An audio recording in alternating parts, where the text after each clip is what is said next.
pwede nyo naman kaming ditulungan eh. Ba't nyo kami tutulungan? Ano mapapala nyo? Diba? Mababawasan na naman pera nyo eh. Hello guys! Sorry na agad sa pimples. Okay, dalawa. Tsaka sa tamad charot na. Saan yan? Makeup yan. Okay.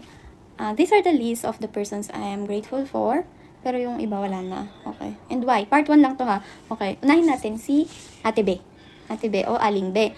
Nung bata pa kami, nakatira kami sa Lopez sa looban. Naku, masasearch nyo yung charot. Kunwari may stalker. Kunwari may basher. Huwag po. Ayun. Meron dun sa tapat namin tindahan. Yan, kila Kuya Erwin. Shout out! Charot. Yun. Yung nanay niya, si Ate Be.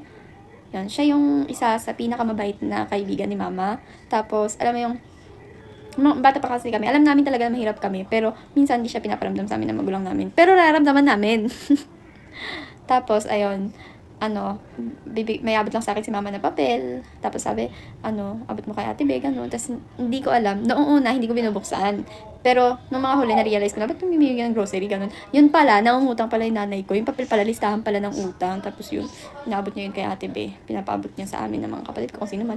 Tapos yun, pinapautang kami. Walang tanong-tanong. Walang kailan kayo magbabayad. Walang kailan, ang habang listahan nyo ha, mga ganun. Ngayon, pas mo na ngayon, wala. Ewan ko, siguro nagkaroon man ng ganung moment, mga once or twice lang. Pero, madalas hindi, madalas parang concern siya talaga sa pamilya namin. Yun yung pagkakaalala ko ha. Baka hindi ka na, pero yung pagkakaalala ko yun, na siyang question, ganun. Tapos ibibigay lang yung mga nandun. Alam niyo yung mga kadalasan naman, sardinas. Tapos, kape, yung kaping tigtudos, yung pinaplastic na liit, ganun. Tapos, gatas, minsan bear brand ni Queenie. Kasi nga, bear brand siya nun eh. Tapos, bigas. Ganun, minsan miswa, kasi nga sardinas, minimiswahan, ganun lang, mga ganun. Kaya, sobrang, naisalba kami ng mga utang na yun. Naisalba yung buhay namin ng mga kape, mga sardinas, itlog na yun. Kaya malaking pasalamat namin dyan kay Ate Be. Okay, number 2, 5 lang natin, kasi 10 ang haba, ang dami. Papuputan. Okay, number 2, si Ate Ruby. Si Ate Ruby Rosa Villanos Rivera. Tama ba? Hindi ko alam kung yung full name niya, pero si Ate Ruby, Nendo, ay ex siya ng aking pangalawang kuya. Si Ate Ruby ay isang napakabait na babae, napakabait na tao. Sa pagkakaalala ko, kasi mga panahon na yun, hindi ko alam kung grade 3, grade 4, grade 5, ganun lang ako. Okay, in the middle of it, basta ganun. Tapos, alam nyo ba, jowa niya si kuya. Yung buhay namin ha, makakalikal na. Pero, noong mga panahon na yun, there are times na siya talaga yung bumuhay sa amin. Kasi minsan bibili siya ng inihaw kasi wala kaming ulam. Minsan naabutan niya si Mama ng 200, wag ipaalam kay Kuya Ulak daw.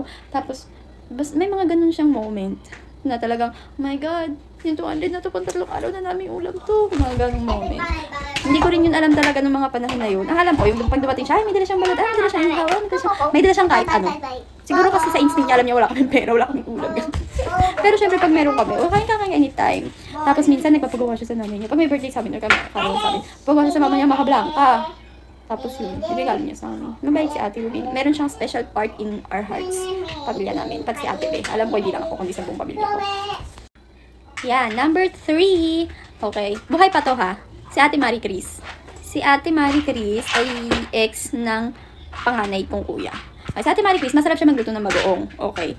Yung bagoong, pag nagluto siya, magdadala siya ng ingredients niya. Sarili niya, hindi kami bibili ng ingredients. Magdadala siya ng ingredients. Tapos pagdating sa bahay, magluluto siya, isang kawaling bagoong. Alam niyo ba kung gano'n tinatagal sa amin ng isang kawaling bagoong? Oh my God, 1 linggo, 2 linggo. Ulam na namin yun. Kaya, si Ate Marie Chris, sinalba niya rin ang buhay namin mga panahon na yun. Okay. Siyempre, bakit nga ba ako maging grateful sa mga tao to? Kasi binubuhay kami. Malamang. Siyempre, ng mga panahon na yun, ako bata pa ako, hindi pa kaya magtrabaho. Diba?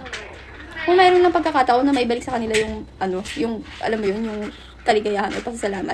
Siyempre, gagawin ko una si Ate Ben sa langit na, pero mabait kami, yung buong pamilya namin kay Kuya Erwin, yung anak niya. Tapos si Ate Ruby, wala na din. Pero, kaibigan ko yung, kapatid niya. Si, RJ. Nakalimutan ko pa. Tapos, yung, silent supporter kanila, kumbaga, nakikita mo sila sa newsfeed mo, tapos parang, I'm so grateful, pinag-pray mo sila, silently, okay, hindi mo na kailangan sabihin sa kanila yun, di ba? Tapos si Ate Marie Chris, nakikita ang magandang buhay niya, kaya yun, napagsalat ako, ay, buti naman, naging ganito na yung buhay niya, di ba? Ganun. Tapos, okay, ang daldal ko. Siyempre, naman magpasalamat ako sa mga chismosa sa amin, o kaya magpasalamat ako sa mga nandudugo-dugo sa amin doon. Nani? Mata kay Nico, na? Ato, ikaw ka? Na? Diba? Alam ko naman magpasalamat. Oo, nagpapasalamat ako dahil na-motivate kami. Pero yun talagang as in galing sa puso ko na salamat sa taong to kasi nung walang-wala kami, grabe. Yung ganun, hindi. Pucha, pinasakit niyo yung mga puso namin. Nakasmusa kayo. Oo, na-motivate kami. Pero, alam niyo yun, meron pang other ways para i-motivate mo yung tao. Hindi pagchismisan, hindi laitin, hindi ano. Okay. Gigil na gigil. Okay, number 4. Na, salamatan natin ay si... Okay, number 4 ay si Tita Alice. Si Tita Alice ay buhay pa. Okay, si Tita Alice, minsan lang namin makita. May edad na siya ngayon. Si Tita Alice ay hindi namin, as in first blood na kamag-anak. Parang second na siya eh. Pero si Tita Alice noon, Lola Alice ko na siya, bali. Tita Alice siya ni Mama. Tita Alice kasi lagi tawag sa ni Mama. Kaya naalala ko noon, maglalakad kami ng medyo malayo, papuntang dulo ng Manuyo. Tapos, bibigyan kami noon ni Tita Alice ng, payong. Payong para sa init. Kasi layo ng lakad namin. At hindi lang yun, syempre. Bibigyan niya kami ng pagkain or pera minsan. Syempre, kaya naman kami pumunta doon, malamang ko, yung nanay ko nangungutang, hindi nila pinaparinig sa akin. Or nanghihingi ng pera, hindi pinaparinig sa akin. Don't judge us, ha? Kasi yung papa ko at mama ko, binibigay talaga nila yung best para sa amin. Magkakapatid, papa ko nagpapakailan sa trabaho sa construction. Pero alam naman natin ang kultura ng Pilipinas. Diyos ko, mamamatay ka, nakakatrabaho, yung kita mo, ganito lang. Okay, pag na-aksidente ka, wala ka pang insurance, di ka pa ipapagamot, di ba? Bibihira yung mga boss talaga na concern sa'yo, tinuring kang pamilya, tataasan yung sahod mo kapag tumatagal ka na, nakikita sisikap ka, may bonus ka, may pang Christmas, grocery, bibihira. O kaya, hintayin mo pa yung Christmas bago ka makatanggap ng grocery. Diyos ko, isang taong 365 days mo pinaghirapan, tapos matatanggap mo isang sardinas at bigas. Oo, grateful, salamat. Pero, isang kainan lang yun, 365 ako nagtrabaho. Di ba? Parang ganun ba? Pero, di ba? Ganun talaga. Ganun sa Pinas di ba?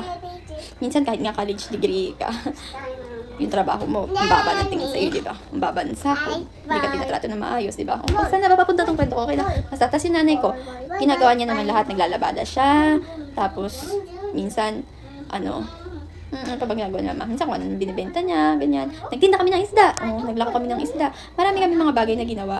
Maraming ginagawa ang nanay at tatay ko ng mga bagay, mga sideline trabaho, mga kung ano-ano para kumita, para mapakain kami, para makaraos ngayong araw na to, ganon. Pero, that's life eh. Yun yung binigay buhay, sabi ni Diyos. Ng Diyos na kahit anong sikap ang gawin namin, o yung mga magulang namin, hanggang dun lang eh. Pero yun mo, nagtatrabaho pa yung panganay at pangalawa namin nun, ha?